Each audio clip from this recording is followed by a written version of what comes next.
Welcome to the Vertical Go-to-Market Podcast, where you'll discover new opportunities to grow your business from 7 figures to 8 from the world's most successful agency and B2B SaaS executives. I'm your host, Corey Quinn. Let's jump into the show. Today, I'm joined by the managing partner of Grow Law Firm, Sasha Berson.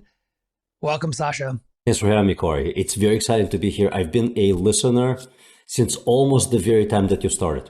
Oh, awesome. What's been any episodes come to mind as you think back on some of those? Actually, quite a few of them. One of the most impactful one for us was the episode that goes back about 2.5 months where you had Bill Hauser of SMB team. It is a very respectable competitor of ours. So I always want to network with people who do what we do. I do not look at them really as competitors, but co-competitors. And we all can learn from each other. So I definitely learned a lot from that guy. I learned quite a bit from the guy from Blue Shark, whose name eludes me at the moment, but I know his name. I met with him at different conferences before. And quite a few other episodes, including the episode with our mentor, Seth Price. And John Morris, actually one of our advisors. He was on the podcast, so it was refreshing to hear him there. So quite a few episodes that I absolutely loved. That's so cool. It's funny that there's been so many, or I should say a handful of agencies that have focused on the legal vertical in the show. And what I've come to appreciate, because I worked at a company called Scorpion, which you're familiar with, which also focused on attorneys, that it is there is so much opportunity to go around for agencies in the legal vertical. And, I come from very much the concept of a growth mindset versus a fixed mindset. And so I love that you have that attitude as well, where it's not necessarily competition, co-opetition. Maybe there's ways to support and partner for sure. So could you share a little bit about yourself and Grow Law Firm with the listeners? Yeah, absolutely. So I have somewhat probably of an unusual journey into the marketing world. I started my first brick and mortar business in the US 23 years ago, back in the late 2000. And very quickly, I learned that my personal and my business financial fortune was tightly dependent on how well the marketing team performed. And at that time, as a startup, and there were 2 of us, very young guys in our early 20s, we could not find a good marketing team. It took years to get to a point where our marketing started actually working. So at that point, this is probably 2004, 2005, I decided that one day, when I really get marketing, I'm going to start a marketing company. That first business actually did incredibly well, and I sold my 50% in it. And then I did not start a marketing company. I started a different business that was a consulting business. As I have learned the ropes how to grow small businesses, I started consulting small businesses on how to grow. But always, invariably, they all run into the same issue. I would tell them how to do it, and then they would try to find vendors that would execute on it. And the toughest piece of the puzzle was finding the right marketing company to do it. Through different evolutions in my journey, in 2017, I was speaking at an event where I took someone I knew who started a marketing company years before that. I took him as my co-presenter at that conference. And he looked at me kind of funny and he asked me, wouldn't you be happier if you did this? And I asked him, what's that? And at that time, I co-piloted a custom software development company with a friend of mine. And I did not love it. In fact, I joined that team with the intention of pivoting into the marketing business, and that pivot failed horribly. And the reason why it failed, this is a short, funny story. I taught him how to land a lot of enterprise clients for custom software development. And to me, it seemed natural that if we land those, we'll certainly be able to sell them marketing services. We couldn't. They had their own marketing departments, and thus we couldn't displace whatever it is that they were doing. So that failed. And in 2017, as we were sharing the ride to that conference, Stan looked at me kind of funny. He said, wouldn't you be happier if you did this? And I asked him, this what? And he said, this marketing. And I said, yes, I would be. And he's like, well, how would you like to buy equity in our company? And I said, let's talk. And 7 months later, I was a happy co-owner of our parent company that is Comrade Digital. And for the last 6 years and 2 weeks, I've been co-piloting Comrade Digital and one of its brands specifically, which is Grow Law Firm, which is a recent addition to the Comrade brand of families. And I can talk to you about our journey into vertical specialization, which is funny, tragic, money wasteful journey that we've taken over these years. So just to be clear, so Grow Law Firm is a sub-brand from Comrade Digital. Right. So share us more about what is Comrade Digital, and then how did you get into the vertical focus strategy? Yeah. So I joined Comrade, as I mentioned, early 2016, January 3rd, 2018, pardon me. And at that time, I tallied it up. The company was serving clients in 54 industries. There was not a team member who was not super stressed out. I mean, every single person on the team was incredibly stressed out. The marketing people, the sales people, the operations people, like everyone's stress level was through the roof. And I was like, you guys know what you're doing, you're delivering results, but this is beyond stressful. Let's figure out 1 or 2 verticals that we're going to focus on and start going in that direction until we can just become narrow specialists in those industries. The first year, there was no specialization. We were just solving like really, really basic problems, like sales problems. The first year we grew 40%, but through brute force rather than specialization or focus. Year 2, we started looking at like, okay, who do we best serve here? Let's start pivoting. And so we picked one industry that we thought would be a great industry for us to serve. And that industry was stone fabricators. We had a couple of clients and we're doing incredibly well for those clients, incredibly well. Like the first client that hired us, he went from struggling to 4 years later telling us that, thanks guys, I have so much cash saved up, I can retire now. And by the way, I'm only 47. I mean, he made millions. He went from being broke to making millions, or having millions of dollars in his bank account within a few years. That's the power of like high performance marketing. And then we had another client. We're like, listen, we're doing so good here. Let's do this. And so we start a brand called Stone Fab Marketing. And Stone Fab Marketing was a disaster. Because what we did not do is we did not really survey the industry to understand whether they really, really wanted our services. What we learned through about a 1.5 year long journey was that just because they exist and just because we can help them make more money doesn't mean that they actually want to make more money. A typical stone shop is managed by a blue collar guy who used to be a stone fabricator who decided to, F my boss, I'm going to go do it on my own. His business sense is usually, doesn't apply to everyone, but usually very low. He knows how to work really hard. He knew how to attract a few other guys to his stone shop, and now they're working super hard. And when you start talking to him about, hey, you're like doing $600,000 in revenue now, we can help you take it to 2.5 million. It's only going to take 3 years and you need to invest this much. He goes like, what are you talking about? Like, I don't care. I'm doing well. My mortgage is paid. My truck is paid for. I can take a vacation. Like, why are you approaching me with all this bullshit? I just don't care. So it was an industry. It was not a competitive industry. They were not. That's interesting. I can see that. They just did not give a shit. The only people who gave a shit were the ones who got into the industry through a business decision-making process. Like they chose to be in the industry. They did not start off as laborers of sorts. They were in a different business. They realized that the profit margins are high if you want to operate that type of business. And our best estimate was that across the entire nation, there are about 10,000 stone shops, and maybe 5% of the owners are actually business-minded people. And it was really hard to find them. Really hard to find them. So that failed. So our next was like, all right, where can we measure our performance incredibly well to prove ROI on our services to our clients? And we're like, obviously it's e-commerce. Look at how well we're doing for our e-commerce clients. And it's so easy to prove our ROI to them. And so we go into e-commerce and we build Catapult Revenue brand. That did not work very well. Here are the reasons why. And we didn't understand that at the time when we started. Over 95% of our client base at the time were service businesses. Majority of them were B2C service businesses. E-commerce represented like 5% of our book of business.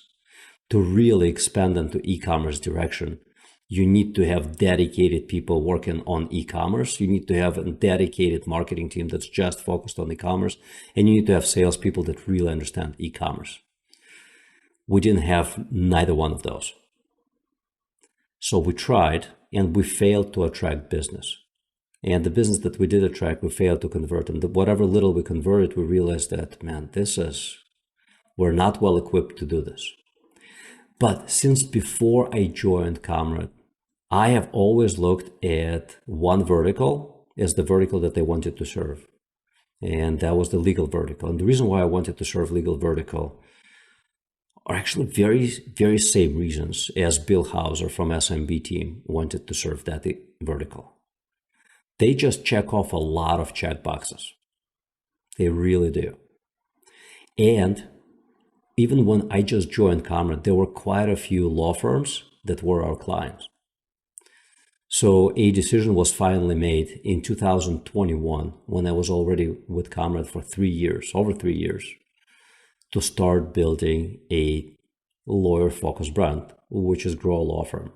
So going back into, oh yeah, no, I was curious back in 2018 when you just joined Comrade, you were in 54 industries, everyone's stressed out, and you decided to try and evolve the agency to focus on one or two verticals. How did you know that that was going to help eventually sort of grow the agency from where it was? Like, what about verticalization? What did you know about it? How did you know that that was the right path? Yeah, so the way I always look at it is when you think about incomes, I'm going to use this analogy. So when you think about incomes, for example, in one profession, and that is healthcare, you can think about income levels as a pyramid. So at the bottom, there's the most amount of competition. Those are primary care physicians. And I haven't looked at the numbers in a few years, but let's say 3-4 years ago, median income across primary care physicians was about $150,000. When you were moving up to the top, it was more and more of a narrow specialty. And that last 10% or so were narrow specialty in oncology, rare type of cancer. People would make their $1 million+ a year. I wouldn't say without breaking a sweat. They had to work hard, and they usually start making that money when they're 37, 38, 39. But you could make that kind of money by being a specialist. By the way, it would take you almost the same amount of time to become a primary care physician, minus 2-3 years. But the financial outcome is ridiculously different. And at the very top of the pyramid, there is a guy, if you remember him, probably do, Dr. Oz, who was not getting paid for being a doctor, although he is an excellent cardiologist. He was getting paid for who he is because he replaced Oprah in her show, etc., etc. Let me now connect the dots. So when I think about specialization in any type of business, I always think that once you specialize in a vertical or a horizontal, your marketing becomes easier. You have very clear messaging for a very distinct group of people or businesses. Your sales becomes easier because your salespeople know approximately who they're going to talk to, their needs, their problems, their objections, and everything else. Your production is definitely going to get a lot easier because now you're working on 1, 2, 3, 4 products, but for the same industry. Your reporting is going to be easier. Your production is going to be easier. Everything gets easier. Your HR gets easier. You can ramp up your people in any department a lot faster. And your management and leadership gets easier. Everything gets easier when you focus on a vertical or two at the most. And profitability definitely follows because you can optimize and streamline your operations a hell of a lot faster when you serve one industry instead of 54. Sure. So looking back now, today, having gone through this experience, starting with stone fabricators, moving through e-commerce and ending up in legal, how would you have approached this evolution differently from day one, looking back, knowing what you know today? How would you solve this problem? Hindsight is always 20/20. So if I knew then what I know now, but the truth is I knew a lot of what I know now about vertical specialization 6 years ago when we started. I think it was just an evolution that took place that Yeah. could have been done a lot faster, but because we made ineffective decisions internally, it did take the years that it did. What And it's just decisions were, mistakes.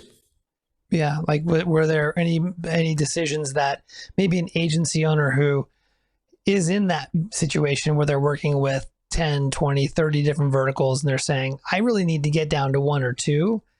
Like, what advice would you have for them as they're thinking through that? Decide on what your selection criteria should be for a vertical. And once you do, trust your gut, but remember that you may be making a mistake.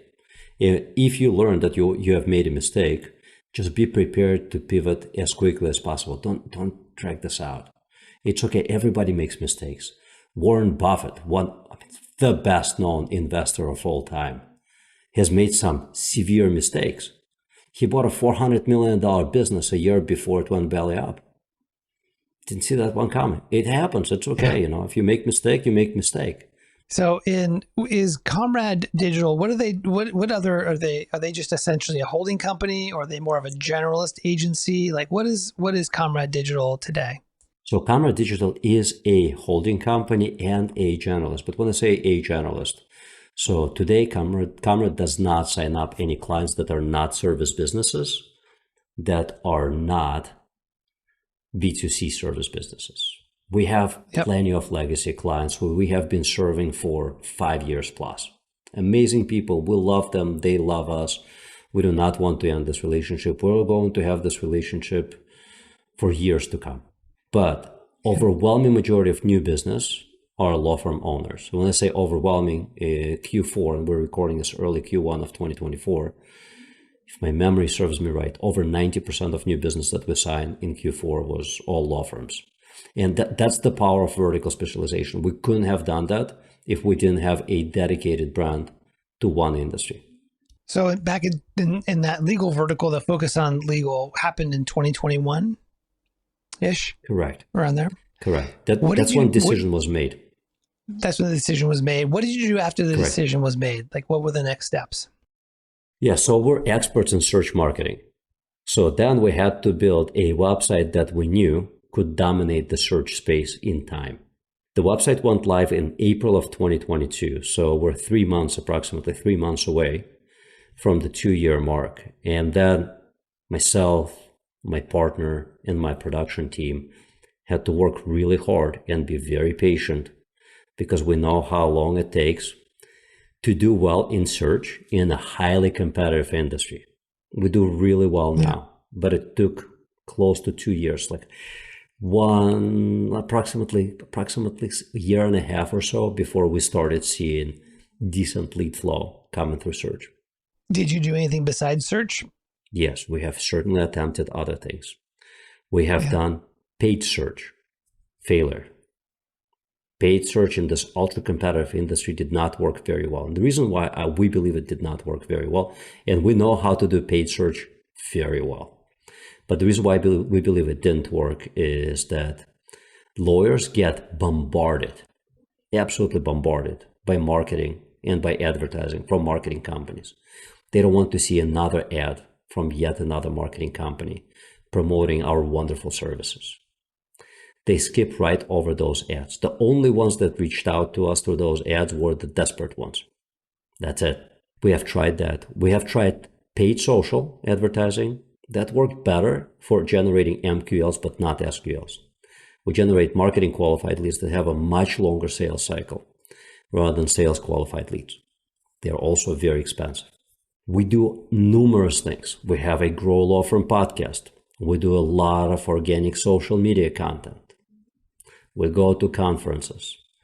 And for about a year, a little less than a year, we ran with outbound sales, hardcore outbound sales, 100 phone calls per sales rep per day. And that stuff flopped. And we didn't know why it flopped until I went to your seminars or webinars about gift-based outbound, and I very quickly understood that we never stood a chance. Do So you we focus rely very in? heavily on search, Do you organic focus search now. in on a specific practice area within the legal? Like, do you only work with personal injury or family law, or are there sub practice areas that you focus on? Almost all B2C attorneys. Like we will Okay. not even have a conversation with real estate attorneys because we know that that business comes to them through real estate agents. We're not big on bankruptcy law because average case value is kind of low, but competition is kind of high, and a lot of their prospects are not looking for them through search. So, but vast majority of B2C law firms. That makes sense. And so you mentioned that paid search did not work that well. Paid social, got some MQLs, but not really any SQLs, podcasts, social media, and then outbound sales. Share with me a little bit about the podcast. When did you start the podcast, and why did you start that? And what role is that playing for your marketing today? So the podcast was started 15 months ago in October of 2022. We do episodes very consistently. I am the host. I would assume that I'm roughly on episode 75, 78 now. Great. The podcast is done for building additional brand awareness and building connections with the right people within the industry. It is not a good lead gen for us. It is So a great brand awareness builder. Who do you bring on? Is it interview style podcast? It's interview style podcast, just like the one that we're doing right now. Exactly what I do on my podcast. Okay. And who do you bring on? Like who do you interview? Are you interviewing attorneys or other marketing people or someone else?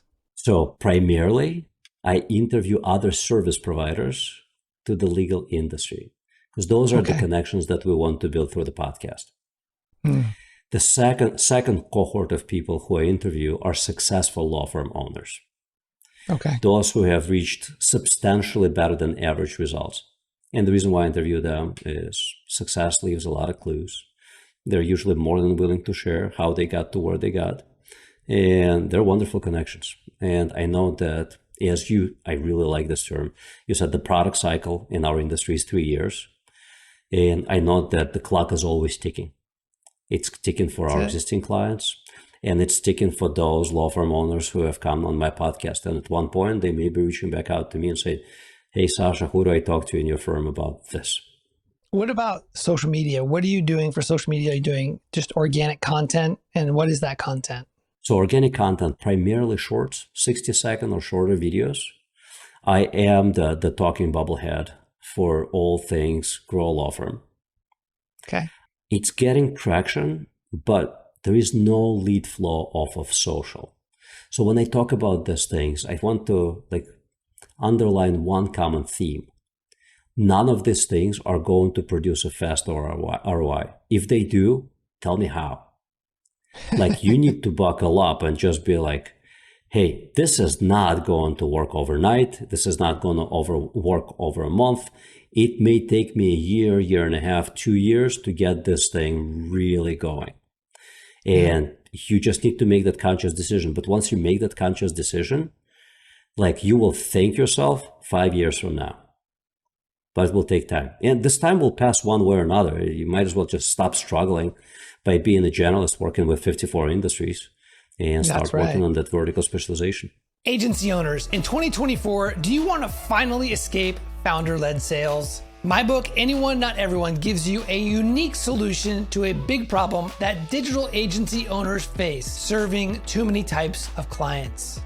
In my book, I guide you through my proven 5-step process, helping you to transform from a generalist to a vertical market specialist. The best part is the methods in this book are simple, authentic, and effective. It's been endorsed by well-known author Dr. Benjamin Hardy, legendary marketer Aaron Ross, positioning expert April Dunford, gifting expert John Rulin, as well as many leading agency owners and thought leaders.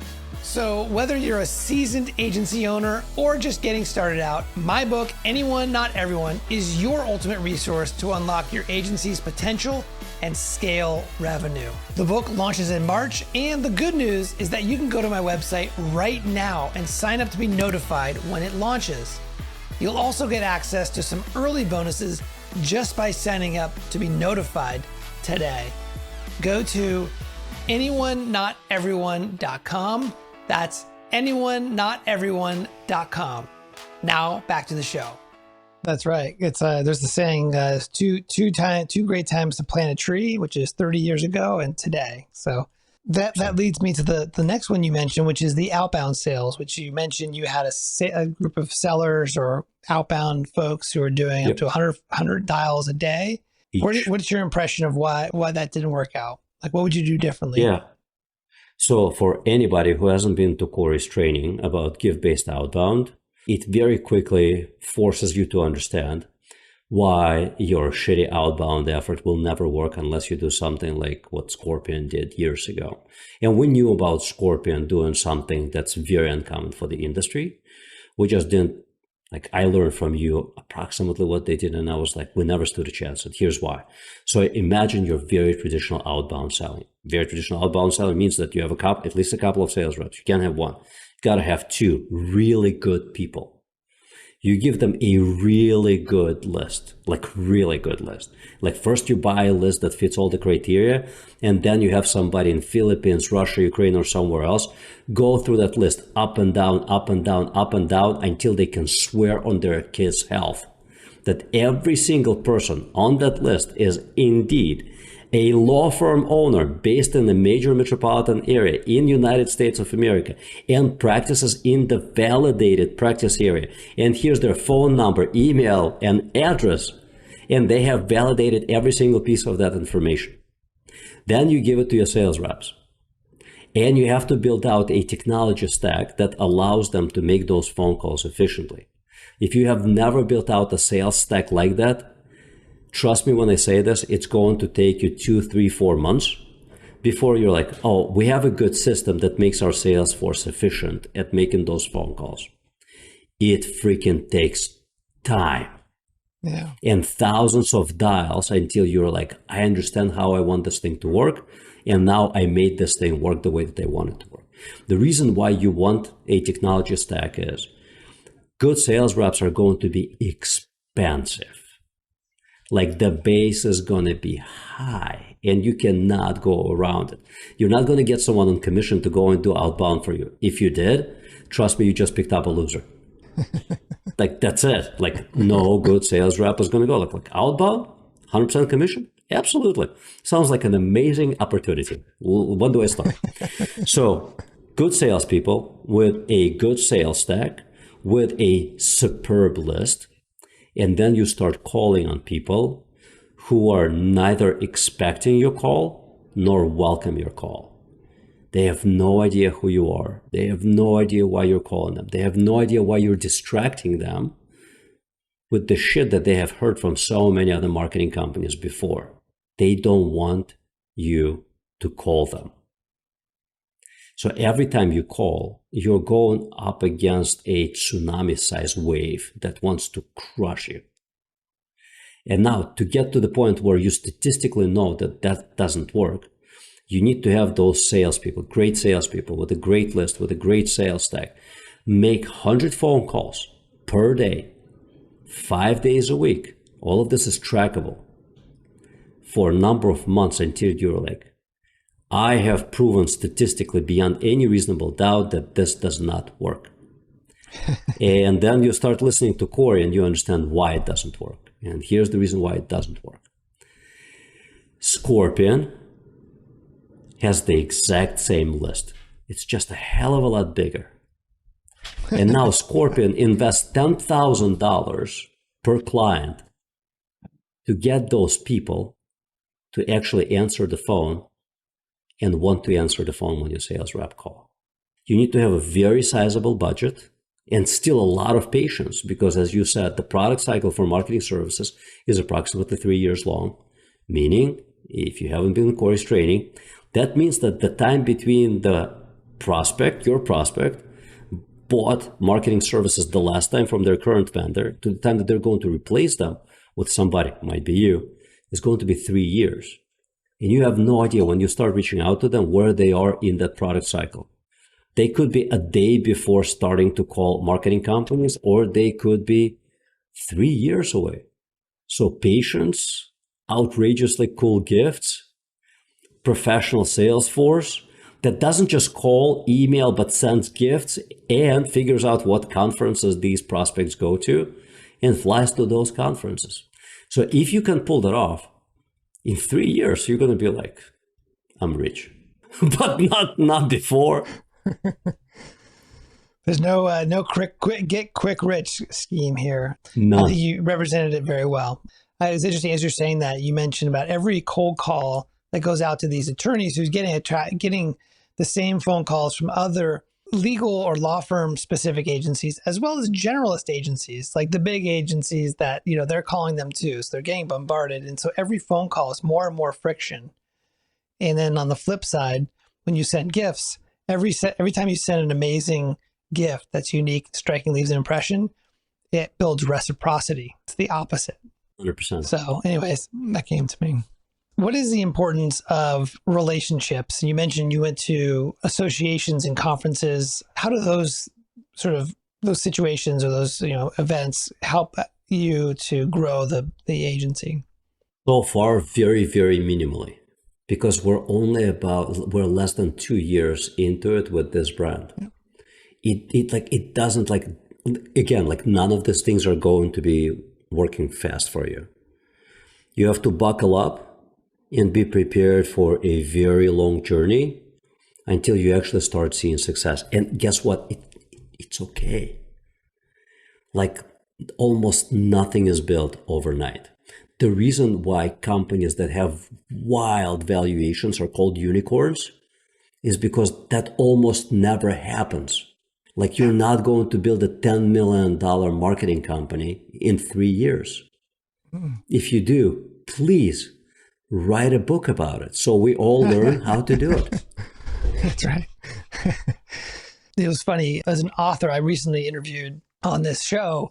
His name is Alan Dibb. He wrote the one-page marketing plan, and he talked about this idea of going to conferences is for two things. Number one, it's a great way to accelerate your learning about a specific vertical. So if you go and you sit in a room for 2 days at a conference, let's say a law firm conference, a personal injury attorney conference, you're going to learn a lot about their pains, the problems that they're dealing with, their language, and so on and so forth. So it's really good for that.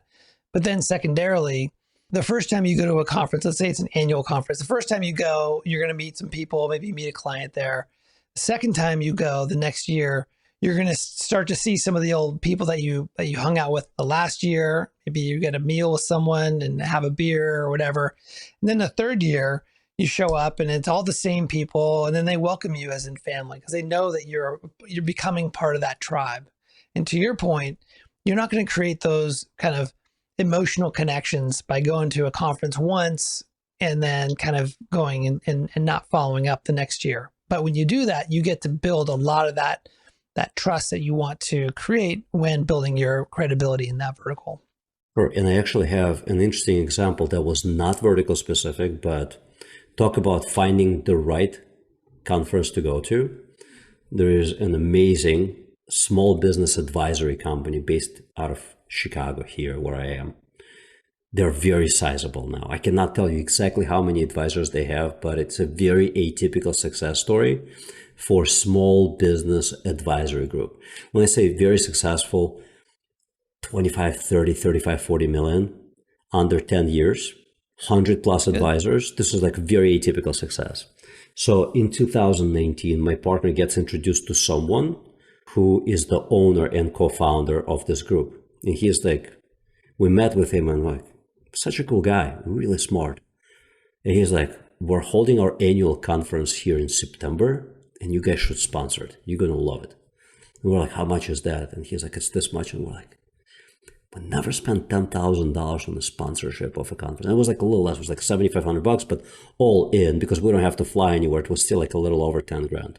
So we're like, you know what? We're just going to do it, see what happens. That relationship over a course of about 3 years, resulted in probably $2.5 worth of business. Wow. But when we just went to that conference, like we left that conference without a signed contract, we had a few leads. Some of them were great, some of them weren't great. But then we followed up and we did so many other things with those advisors. And over time, it was just a referral, a referral, a referral, a referral, a referral, a referral, a referral. Yeah. And there we struggle. But then we've gone through like industry-specific conferences, like for law firm owners. And every person in that audience, hundreds of law firm owners, would be sitting there, 0 referrals. Year 1, year 2, you land a client and you're like, oh shit, I just spent 15 grand going to this conference. Took me 3 days, the whole thing, and I just landed like 1 client. Okay, it paid for itself, but nothing to write home about. So again, talk about no silver bullet. You never know when you're going to strike gold. Some things will work, some things will not work. Just be patient. In a world where there's a ton of legal marketing agencies or agencies that focus on law firms, how do you differentiate or position your agency different than a lot of the others that are out there? We don't. And I think that the marketing industry, I don't know who came up with this idea, but if I ever was to meet this person, I'd want to beat them up. Somebody came up with the concept that you need to be different.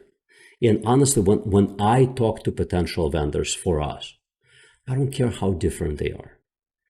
I always care about like, what's the advantage of hiring you versus everybody else? If there is no advantage, then you can be bigger, smaller, yellow, green, or red.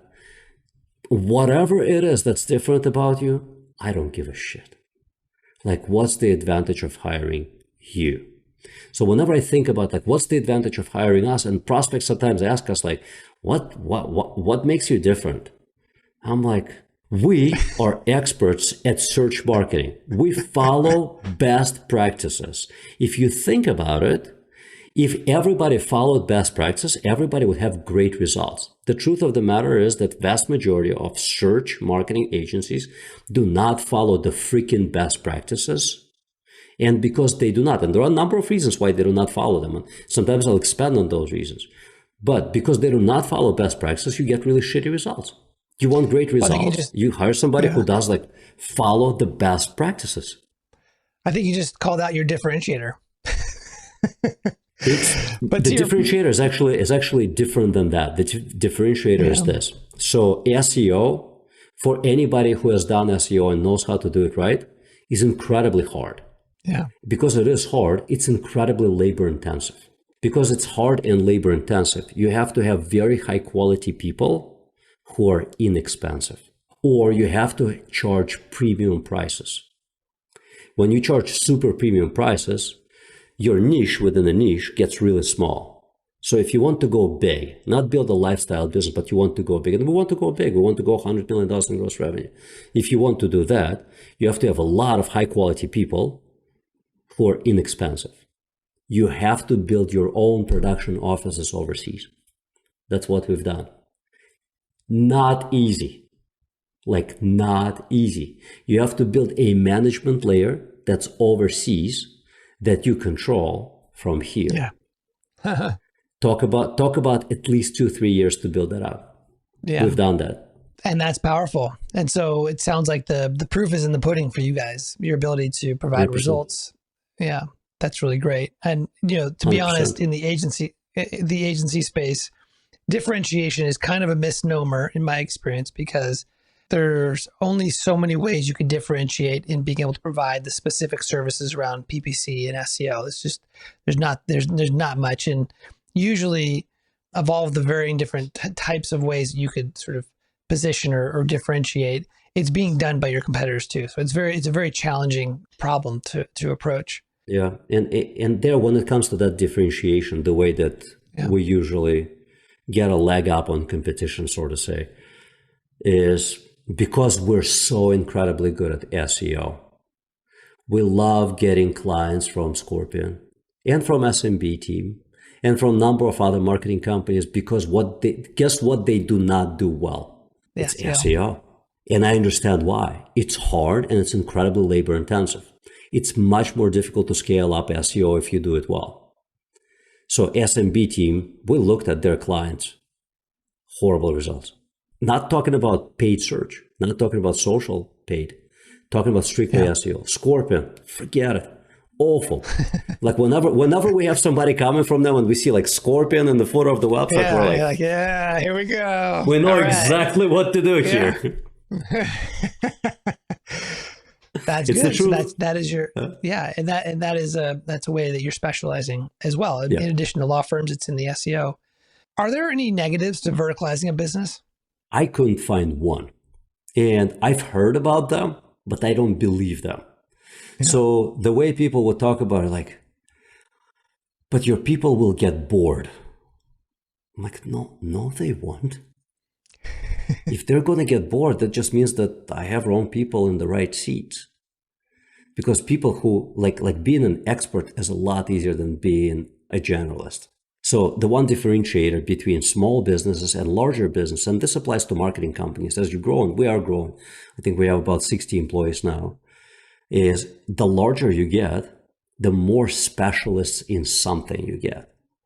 And specialists don't want to work for half hour on an e-commerce client, 45 minutes on a healthcare client, 17 minutes on a lawyer client, 25 minutes on snow plowing company. They don't. It's pointless. But if they have an ADD of sorts, and I talk about it very lovingly, like my 16-year-old has pretty decent ADHD. I know what that looks like. But I'm like, hey, he wouldn't be a good fit for this business.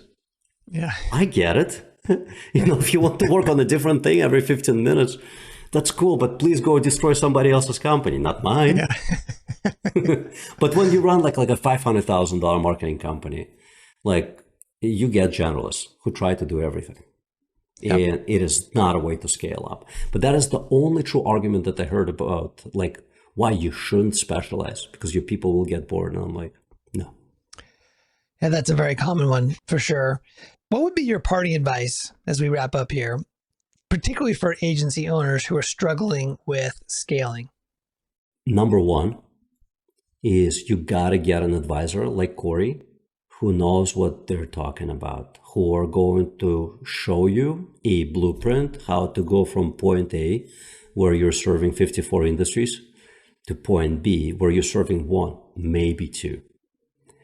Having the right mentor saves tremendous amount of time, energy, and money. It may sound counterintuitive, but whenever I hire a mentor, we're very particular when we're like qualifying, like whether we should hire this person or not as a mentor, because we want to make sure that it's a really good fit for solving our current problem.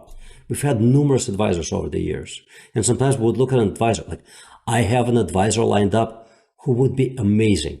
We talked it over with my partner and we're like, not today, in 6 months, because the list of problems that we're solving today, it's not going to solve itself. This guy is going to help us solve next level problems. So we're going to hire him like Q3 of 2024, just not today. But we know that for every level of problems, we're going to solve them a lot faster with the right advisor. So if there was just one advice, hire an advisor. They will, like you think that they're going to cost you money. In reality, they're going to save you a ton of money. Who Not How is one of my favorite books I've read recently that talks to that. It's in that stack. I don't see it, but it's in that stack. Yeah. Yeah. There you go. Yeah. Love Dan Sullivan. Great books. Yeah. Great books. Yeah. Do you go to any kind of coaching groups like EO or Vistage, or are you a member of Strategic Coach? Do you guys do that there? My partner is a member of Strategic Coach with Dan Sullivan. And he is with, I forget the name of the group. I think it's based on the other book, which is 10X is easier than 2X, which I see. That's like not title number 4 from the top. I see that one. And we currently have one of the people who was on your podcast a couple of months ago, John Morris. He is our advisor. And the reason why we really want to work with John, we know Rise. Rise has actually been referring business to us for years. We know it's a great organization. We lost an employee 3 years ago, and she went to work for Rise.